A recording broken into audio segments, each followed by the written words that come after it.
Nak tahu tak, mereka yang simpan emas sejak Januari 2025 sehingga hari ini, penghujung Mei 2025, sebenarnya telah pun untung hampir 28% dalam tempoh 5 bulan sahaja.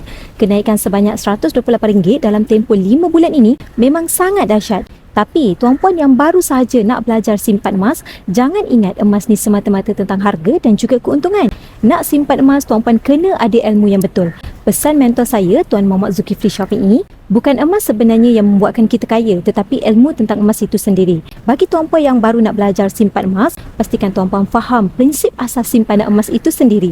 Emas adalah simpanan jangka masa panjang, iaitu simpanan 2 tahun dan ke atas. Bermakna, apa-apa matlamat yang tuan-puan nak capai dalam tempoh 2 tahun ke atas, duit tersebut sesuai untuk disimpan dalam bentuk emas.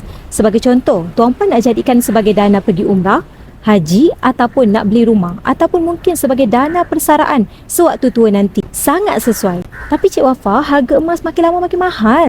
Mesti ada yang fikir macam tu kan? Harga emas ni memang tak akan pernah murah pun. Selagi mana tuan-puan tak nak gunakan duit tersebut dalam tempoh masa 2 tahun dan ke atas, sebenarnya bila-bila masa pun sesuai nak beli emas.